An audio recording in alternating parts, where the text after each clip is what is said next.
Asoosama gabaabaa hidhaa jaalalaa barreessaan Beeknaan Rabbirraa hidhaa jaalalaa.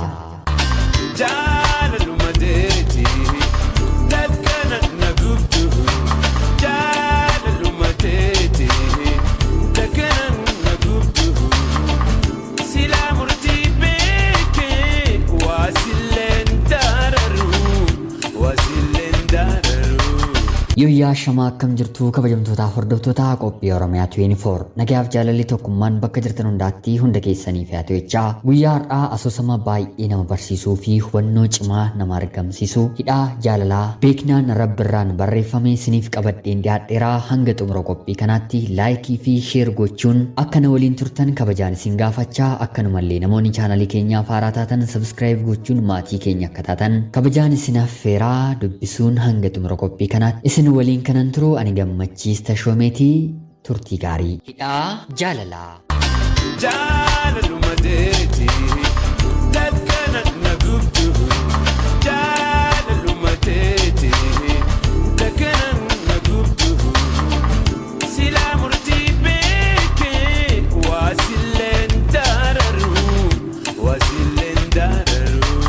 Egaa hundi keenyi gaafa teenyee dhaabbannee hidhamnee hiikamnee deemnee fiignee callisnee gaddinee gammannee yeroo xumurru waa'ee jireenyaa waa'ee jaalalaa yaaduun keenyan oolu jaalalaan duuba maaltu jira kan jedhus deebii biroo qaba. Gaafa kana xiinxaltu gochaa seenaa dhugaa tokko argitee biran dabartu barattoota lama turanii barattuu seenaa fi barataa falmataa isaan lamaanuu yuunivarsiitii Haramayaa keessatti damee barnoota injineringii baratu. Seenaan waggaa sadaffaa yoo taatu falmataan immoo waggaa arfaffaa barata. Inni Oromiyaa jiddu galeessaatti dhalatee guddate, isheen immoo Oromiyaa lixaa yoo taatu lameen isaanii ijoollee Oromiyaa baadiyyaatti dhalatanii guddatanidha. Seenaan akkaataan uumama ishee baay'ee nama ajaa'iba. Icciitii ishee beekuun ulfaatus kennaan beekumsa ishee fi bareedinni ishee dhiirota hedduu akka bubbee arfaasaa asiif achi raasa. Rifeensi ishee dugdarraan hanga'a. Yeroo adeemtu akka bishaan gibee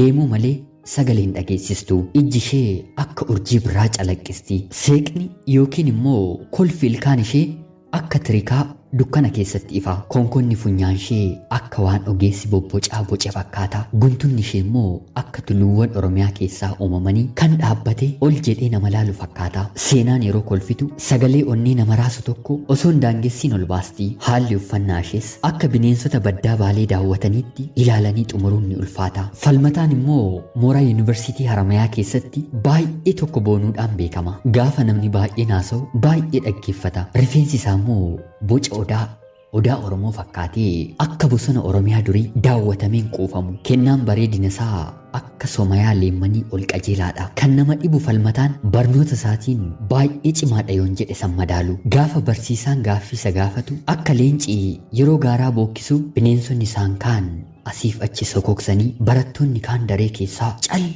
jedhanii isanni deebisu kana baranneerraa laata jechuun daftara isaanii asiif achi galagalchu. Seenaa fi falmataan gumii aadaa fi hogbarruu afaan Oromoo keessatti hirmaannaa cimaas qabu. Kan falmataan nama ajaa'ibu keessaa tokko immoo yoo jiraate guyyaa ayyaanaa, keessumaayyuu guyyaa ayyaana sabaaf sablammootaa huccuu yookiin tiishartii dhiigaan baasna jedhu uffachuun beekama. Sababa uffata kanaafis baay'ee dararama. Haa ta'u malee garuu osooma baratuu barattoota damee barnoota isaa baratan kan waggaa tokko hanga waggaa sadaffaa barataniif barnoota dabalataa yookiin immoo tiitoriyaalii barsiisaa yeroo boqonnaa isaa dabarsa. Falmataan afaan Amaaraa osoo miiliyoona tokko kennitee fi waan dubbatu sin fakkaatu. Barnoota dabalataa kana yeroo barsiisu barattoota saba biroo daree seenuu dhoowwee barattoota Oromoo qofaa adda baasee barsiisa. Sababa kanaafis sabaa fi sablammoota biroo biratti falmataan waan baay'ee jibbamu fakkaata. Seenaanis barattuu waggaa sadaffaa waan taateef barnoota isaa kana barachuuf dirqamte. Isaan lameenuu jaalala sabaa, guddina afaanii fi jireenya isaanii yaaduu malee guyyaa tokkos waa'ee jaalalaa dubbatanii waan beekan hin fakkaatani. Haa ta'uyyuu malee guyyaan tokko ni dhufe osoo lamaan isaanii mari'atiin. Innis osoo barsiisu seenaanis osoo barattu wal ajaa'ibsiifachuu jalqabanii. Falmataanis kan durii isaa malee maali bareedduun akkanaa maal uumaan intala Oromoo kuni silaa isheen tolinaaf hin jettu maaliif afaan koon balleessaa calluma jedheen barsiisu isaan babbareedduun akkanaa yoona akka dachee magaala Finfinnee qabamanii dhumaniiru barana rabbi na balleessuuf mucayyoo kana natti fide maalaa godhu yaa jamaa barumsa koo qabxii gaarii galmeessaan dhufe kana dhoqqeetti laaquufi jedhee yeroo dinqisiifatu seenaanis utuunni barsiisaa jiru ol ilaalaa maal osoonni kun kiyya ta'ee jiraate nan eebbifama ture barataan cimaa silaa waa'ee jaalalaan beeku maal ta'ee tammammoo nan gaafatu ija jaalalaan maal suuta jedhee akkan otoo barsiisu na laala barumsa malis waa'ee jaalalaa waan beekuun fakkaatu maal godha kana kun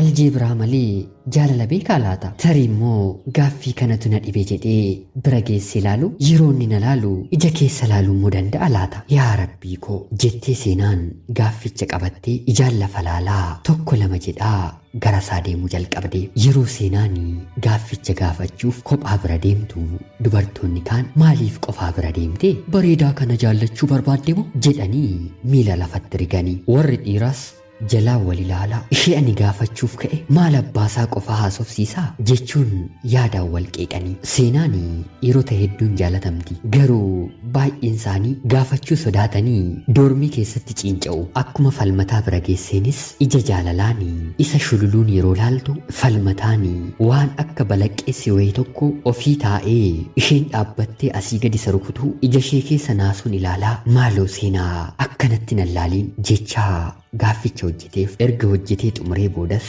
galatoomii sabboonaa jettee sagalee humna hin qabne tokkoon itti dubbatte doormiitti yeroo isheen deebitee galtus dubartoonni maalirraa si qabee jedhanii kolfaan doormii uwwisanii osuma isaan lamaanuu yaadaan waxalamanii baachi tokko ta'e guyyaa tokko seenaan kaafteeriyaa tokko keessa teessee yeroon qormaataas ga'eera waan ta'eef gara mana kitaabaa deemuuf buna dhugaasoo jirtu falmataan gara mana kitaabaa deemaa jiru laaltee argite seenaanis daftee lafaa ol kaatee sabboonaa jettee sagalee ol kaastee isa waamte barattoonni naannoo sana turanii maal intalli kuni maal taate jechaa wal ilaalanii yeroo falmataan ishee bira ga'u kottu buna Oromoo dhugi jettee isatti dubbatte innis xiqqoo ishee akka kolfuu tokko ta'e maalinni buna Amaaraa yookiin Tigree jedhamutu jiramoo jedhee yeroo isheetti dubbatu seenaan xiqqoo ishee akka callisuu tokko taate bunni illee kanuma Oromooti garuu kan gurguratee duuromaa yookiin immoo sooramaarra jiru warruma sana jettee isatti dubbatte buna isaanii dhugaasii waa'ee barumsaa wal gaafatanii falmataanis akka sedheen barachuun naman dhibu baratanii akka namaatti jiraachuun garuu baay'ee nama dhiba haa ta'u malee garuu seenaa gaafa baratte ati eenyuun akka taateen hubatta ati hoo siif akkami barumsi jedhees kan isaa dubbatee kan ishee gaafate seenaanis akkas jettee deebisteef barachuun baay'ee salphaadha garuu kaayyoo feete qabaattus jaalalaa fi atileetota Oromoo mo'achuun ni ulfaata jettee deebisteef falmataan suuta jedhee yeroo laaluun seenaan akka aduu bishaan awwaash gubbaatti baatee ijji irra namaa hin dhaabbattu hundaafuu eessa deemaa jirtaa jettees yeroo gaafattuuni gara mana kitaabaa deemaan jira jedhee akkuma deebiseefiini anis si wajjin haa dubbisu kaa jettee ammas isa gaafatte falmataanis eeyyen garuu mucaa tokkummaa jedhamu tokko wajjin dubbisuu fi beellama walii qabanneera jedhee yeroo isheetti dubbatu seenaanis maali tokkummaan keessan dubartoota Oromoon dabalatu moo jettee dubbii isaa jijjiirte falmataanis dubbii isheetti baay'ee ajaa'ibsiifatamee rifatee tole haa deemnu jedhee deebiseef yeroo isaanii mana kitaabaa seenanii kaasanii barattoonni hedduun sekoondii 10 kitaaba isaanii dubbisaa daqiiqaa 10 immoo isaan ilaalaa yeroo isaanii mana kitaabaa keessatti dabarsu seenaa fi falmataan onneen isaanii jaalalaan liqinfameera falmataan gaafa isheen gaaffii gaafattu akkuma isheen har'a eebbifamtutti gadi fageessee ibsaaf garuu yaanni ishee gaaffichaa fi deebii falmataa otoo hin taane falmataarra ture qalbii ishee booji'eera xiqqoos erga dubbisanii booda boqonnaa fudhachuuf mana kitaabaa sana keessaa gadi bahanii haasaa isaaniis tokko lama jechuun jalqabanii egaan isaan akka Oromoo ammaa calli jedhanii waa'ee jaalalaa odeessuu osoo hin taane sanyii fi seenaa isaanii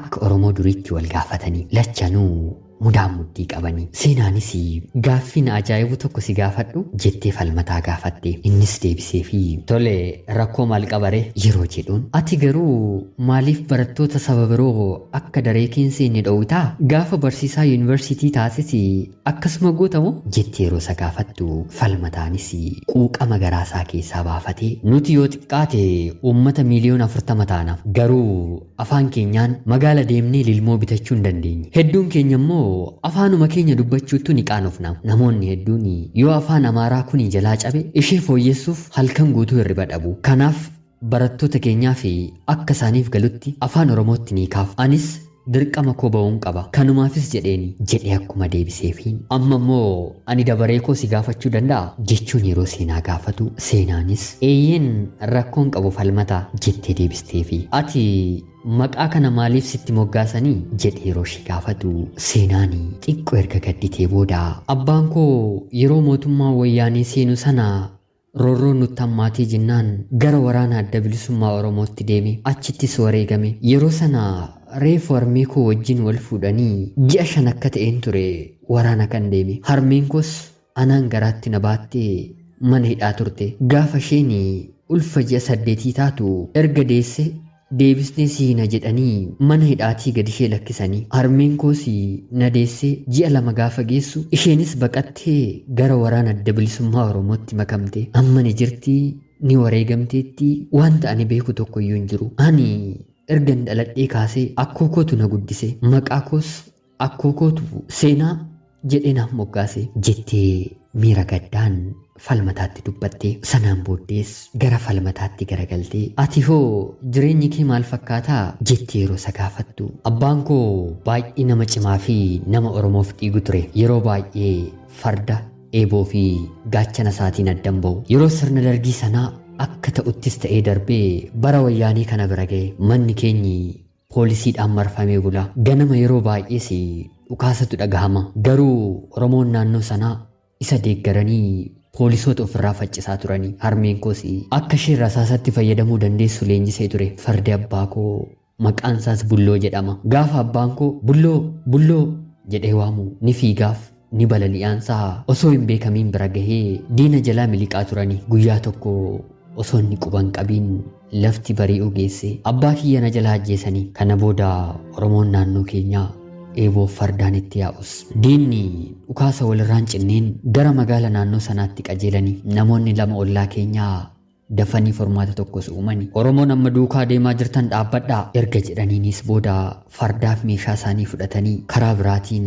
diina fuuldura qaxxaamuranii bosona tokko keessatti eeganii yeroo poolisiin afaan Oromoo haasa'us Amaariffaa akka warra Tigree tokko haasa'us akkas jechaa isaanitti dhufanii ሰውዬው በጣም አደገኛ ነው ኦሮሞዎች መጥፎ ናቸው ደግሞ ፈረስ ይወዳሉ ጀዳ ኦፍ ዱበ ላላሶ ዴምቱ ቦሰነ ብረ yeroo isaan gahan dhukaasa walirraan cinneen sadan isaanii ajjeesanii baay'ee isaanii madeessanii biraa deemanii dhiigaan baasna ilmi Oromoo tokko yoo du'u kan nafxanyaa sadiin madaalama jechuunis geeraranii yeroo jedhee dubbatu lamaan isaaniiyyuu boo'ichaan morma wal qabanii waadaa Oromummaaf waliif seenanii kanaan booddee yeroo dubbisan yeroo bashannanan yeroo nyaatanii fi kanneen kana fakkaatan irratti yoomiyyuu akka addaan hin baane waadaa waliif galanii kanaan booddees bosona addunyaa dambal daalfuul loob istireetii dabalatee iddoo hundaatti seenaan mudhii isaa qabattee wajjin yuunivarsiitii Harammayaa keessa deemuu jalqabanii jaalala isaanii irraa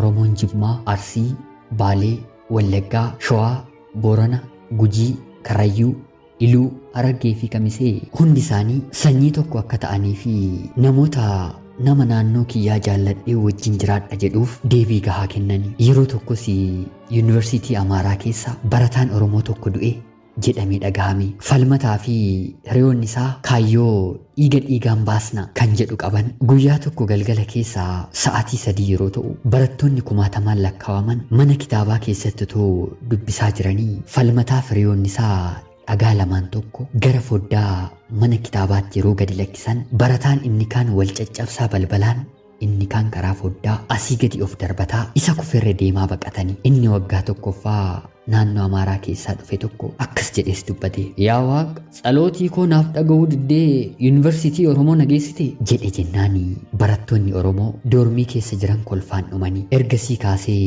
yeroo doormii mana kitaabaa mana nyaataa daree barnootaa deemanis akkuma keellaa Awwaashii poolisiin federaalaa sakatta'u eegale. Seenaanis baay'ee gaddaa bultee hojiin kun kan falmataafaa ta'uun oolu jettee lubbuun ishee dhawwatte. Bilbila isaarratti bilbilaa bultus bilbilli isaa ka'uu dide. Guyyaa lammaffaa dambalii akka dhufutti himtee yeroo inni bira gahee cireeyaa nyaannu jedhuun seenaan imimmaan morma ishee jalarra dhangalaasaa koottumee waan tokko sin gaafadha jettee isatti himte. Kanaan booddees falmii koo ani baay'een si jaalladha. Onneen koo erga si argee jalqabee jaalala keetiin booji'ameera. Garuu akkuma abbaa koo faadha koon dhabe siin illee waantan dhabu natti fakkaachaa jira jettee yeroo falmataatti dubbattu. Innis seenaa siin ofitti qabee seenaa koo anis baay'een si jaalladha. Ergan si argee jalqabee hirriban qabu. Garuu gumaa abbaa keetii, haadha keetii, abbaa kootii walumaa galatti gumaa jaalleewwan wareegamanii kan baasu unuma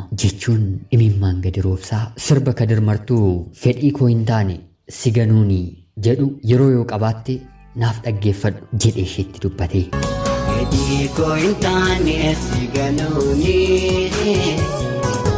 haalumaa namutee yeroo sanii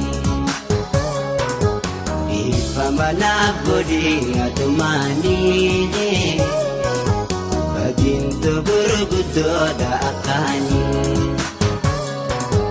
Guyyaa muraasa booda halkan keessaa sa'aatii 8 yeroo ta'u doormii barattootaa sakatta'uuf poolisiin federaalaa dirree waraanaa fakkeesse. Falmataa riyaasaa tokkummaa dabalatee barattoota hedduu achi buuteen isaanii dhabamsiisanii ganama obboros barattoonni hiriira bahanii isaanii dhamanaa hiikamanii jechaa dhaadannoo yeroo dhageessisan poolisoonni garuu dhaadannoo isaanii dhaga'uu dhiisanii warruma dhaadannoo dhageessaniyyuu hundumaa gara mana hidhaatti gurranii. Kanaan booddee seenaan halkaniif guyyaa wallaaltee hiriyoota isaa kan isheen itti bilbiltu hunda poolisoonni federaalaa achi buutee isaanii dhabamsiisaniiru. Bilbiltee eenyu naa gaafattu? Kanaan booddee seenaaf falmataan erga hidhamee dhiironni duraan jaalala isaaniitti inaafaa turan abdii kutachiisuuf guyyaatii gara guyyaatti yaaluu jalqabanii. Barattoonni Oromoo hedduun garuu baay'ee gaddanii yaadaan ishee cinaa dhaabbatanii. Seenaan yeroo nyaattu, yeroo mana kitaabaa deemtu, yeroo hundaa kophaa ishee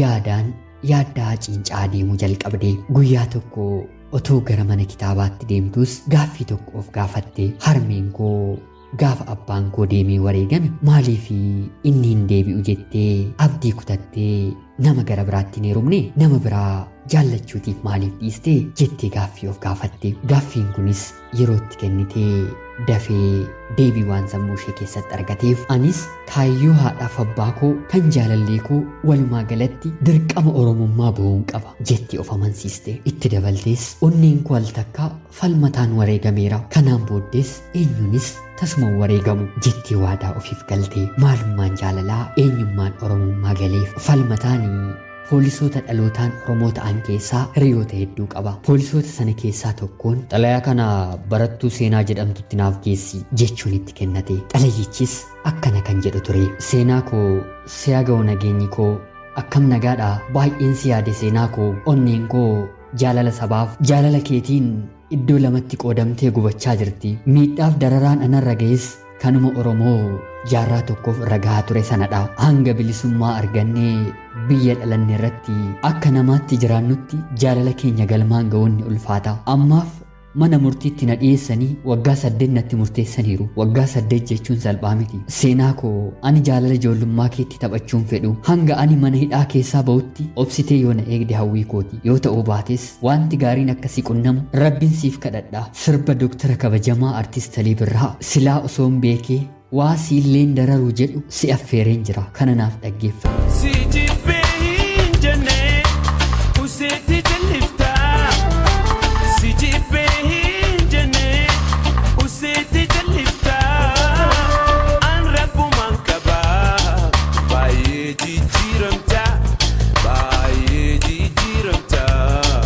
Seenaa koo baay'een si jaalladha. Mana hidhaa gootota Oromoo Maayikalaawwiirraa nagaatti xalayaa kana erga dubbistee booda seenaan naasuudhaan lafatti kuftee yeroo muraasaafis hafuurri ishee dhokate. Poolisichi satattamaan gara mana yaalaa geessee naannoo sa'aatii 2 booddee of bartee. Erga of bartee booda adaraa Oromummaa xalayaa kana barreesseen sitti kenna na eegi jettee poolisichaan xalayaa akkas jedhus falmataaf barreessite. Falmii koo si'a ga'u nageenyi koo onnee koorraa kan madde jaalalaa fi kabajanisiif qabu yoomiyyuu daangaa hin qabu. Kaayyoon keenya akka galma ga'uuf halkaniif guyyaan rafuu. Falmii koo jabaadhu irree jabeeffadhu si waliin hin jira. Anaaf waggaan 8 borga namadha. Wanta baay'ees seenaa harmee koorraa baradheera. Ati garuu lubbuun inuma jirtaa? Wanta kana yeroon si argu bichaan amana. Rifeensi kee odaa fakkaatu suni jiraa laata? Falmii koo onneen koo jaalala keetiin hidhamteetti. Namni biraas nama natti hin fakkaatu.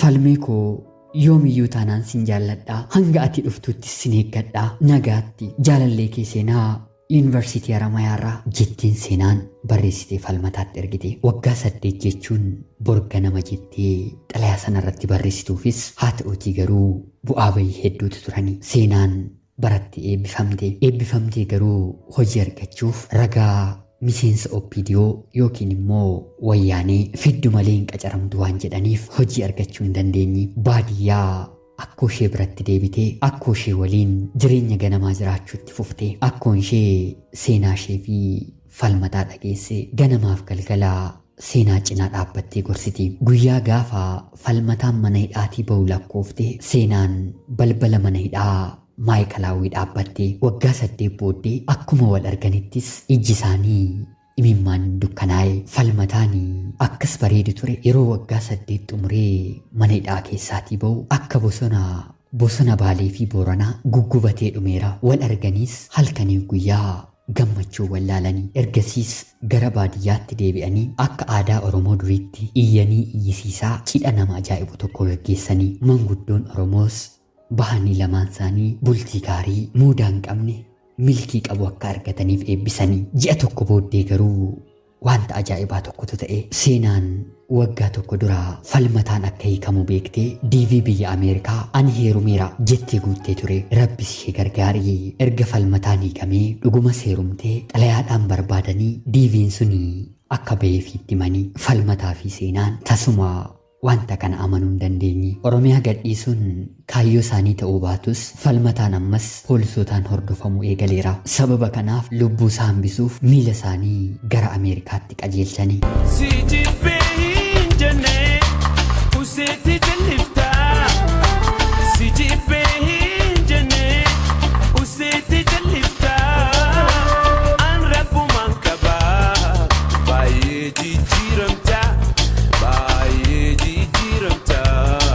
Asoosamni kun xumurameera. Barreessaan Beeknaan Rabbirraa kan isiniif dubbise immoo ani Gammachiis Tashoomeeti. Laayikii fi sheer gochuun yoo kan na deeggartan ta'e anis guyyaa gara biraa asoosama gara biraa isiniif qabadheen dhiyaadha. Hanga yoonaatti waan na dhaggeeffachaa turtaniitiif illee ulfaadhaa. Nagaatti. Hidhaa jaalalaa madda toora intarneetii.